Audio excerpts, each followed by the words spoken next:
Hey, Doug Upstone here for Vegas Pro Insiders Daily. Today is April the 18th. It's a Wednesday. And for our line moves and free picks today, we're going to be discussing 4 games that have to do with action on Wednesday and one for Thursday, an NBA game that has had a rather significant line move. Yesterday, the most of the crew at Vegas Pro Insiders Daily had a very good day. I was 3-1. Sean Higgs was also 3-1. Joe D'Amico was 2-0, and so was Dennis Macklin. So very strong across the board. I'm not going to go into all the details. You know what to do. Vegas Pro Insiders Daily. It's where the action's at. You can go right there. Check all that action out for sure. And things aren't going your way in winning, we can certainly help you out for the most affordable price there is in sports betting with a lot of winners. All right, let's get to some of the free picks and line moves today. First up, Indiana and Cleveland in the NBA. Now, this total on the other day ended at 212.5 for Game 1, and it wasn't anywhere close to that as the two teams combined to score only 178 points. So the line makers made an adjustment, and they went down to 209 in this one, but bettors did not agree at all, and they have pushed it up close to where the last game was at 212 in terms of what the total is. Now, the consensus, of course, in terms of opinion, is that Cleveland just shot the ball terribly, scored 80 points. They're not going to do that again. And I would have to concur. That is likely the case that they are not going to shoot that poorly again. I think as Tyronn Lue has requested, that LeBron James be the person to take the ball right from the start of the game and then also be the facilitator in this game. So I expect a much better effort from the Cleveland offense and a much better showing. So I think there'll be plenty of points there. And we already know the Cleveland defense stinks, right? So that's not hard to figure out. So let's go over on that one. And 80% of bettors are in agreement. That is the right side to go on this one. Let's move to some Major League Baseball, shall we? NL East, Philadelphia at Atlanta. Now, the Atlanta offense this season has either been really good or it's been really not so good to this part. And in the 2 games so far against Philadelphia, it has been the latter because they have scored 3 total runs in the series against Phillies pitching. Now, the total on this one, though, has climbed from 8.5 up to 9 on that. And a little surprise, got, Velasquez pitching for Philadelphia. He's pretty good start. His ERA is about 3.5. And Brandon McCarthy his ERA is actually a little bit lower. So he's pitched fairly well. Again, we're not talking about a ton of starts here, but, they have looked pretty good. Now, granted, this Braves team is not the same outfit as the last 2 years, even though it's probably more similar to how they played after the All-Star break last year. But when when Atlanta has played in 2 games where they've scored 2 runs or less in consecutive games like that, in their next contest, and this has happened 14 times in the last couple of years, the total score of the next game is 7.6 runs on average. I like the under in this particular game in the National League East.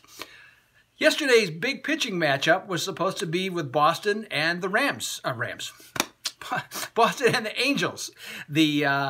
So with that being the case, that didn't happen. The Boston Bats battered Ohtani and Bruce Laird for 9 runs in the first 3 innings of the game and drubbing the Halos 10-1. But we're coming right back with a line move here on the total, and that has dropped from 8.5 down to 8. And it actually does make sense, at least in theory, as to why that should be the case. Rick Porcello is back so far, pitching to the same type of form he had when he won the Cy Young Award 2 years ago. His ERA is 1.83. And the often injured Tyler Skaggs has been pretty good. His ERA has been very good at 1.69, but he hasn't been able to pitch very deep in the games because he's walking so many people, getting into trouble, but he keeps getting out of it. Now, eventually, that is likely to hurt him. And who knows, it could even happen tonight as to where that be the case. So I'm actually going to go over the 8 on this one because these are the two best offenses in the American League. I think that there's enough runs. I think there's enough bats out there to where they can get to either pitcher, and I think we'll go over the 8 on this one. Next up, little hockey action here for you. Nashville and Colorado. Now, that's going to be on NBC Sports. That's the late game on NBC Sports Network. Now, top-seeded Nashville, they lost, to Colorado 5-2, 5-3, excuse me. And for a team to lose, especially in the NHL playoffs, even a really good team, that's not that unusual. But it's more the manner of how they lost.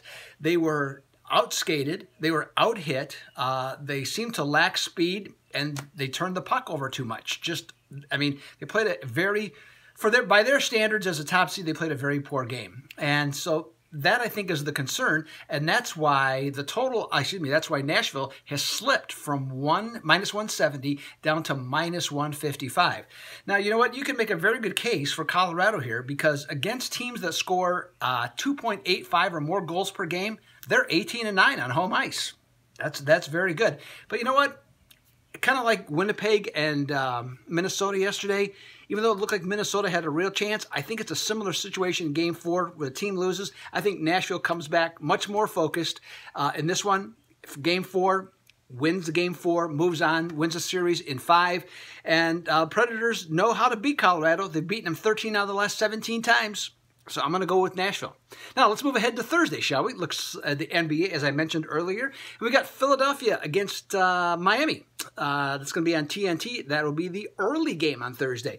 Now, Philadelphia was absolutely brilliant in scoring 130 points in Game 1. And Dwayne Wade, he drank from the fountain of youth. And Game 2, he was also brilliant and spectacular, leading his team to victory.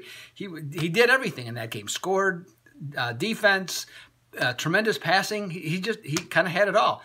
So we move ahead to Game 3, change of venue.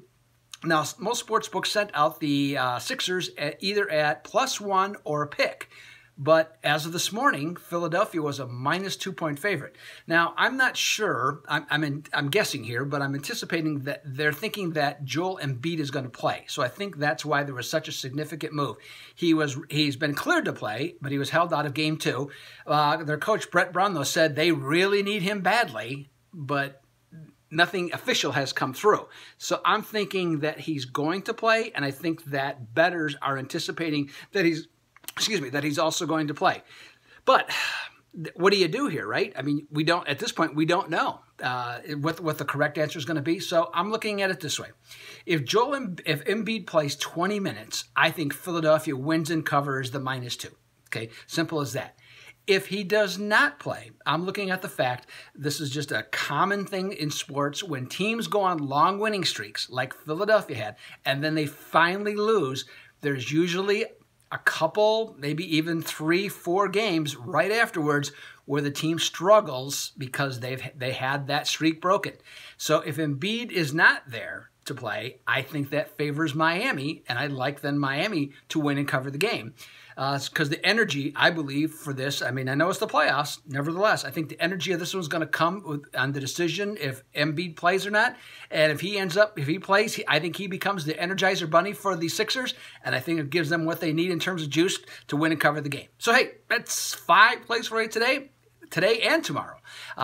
First, what I got for you. So this is Doug Upstone from Vegas Pro Insiders Daily. I'll be back on Friday to talk about all the weekend action in all the sports once again, and we'll do it up again. Hopefully, we can knock down some of our winners. We went 3-2 yesterday.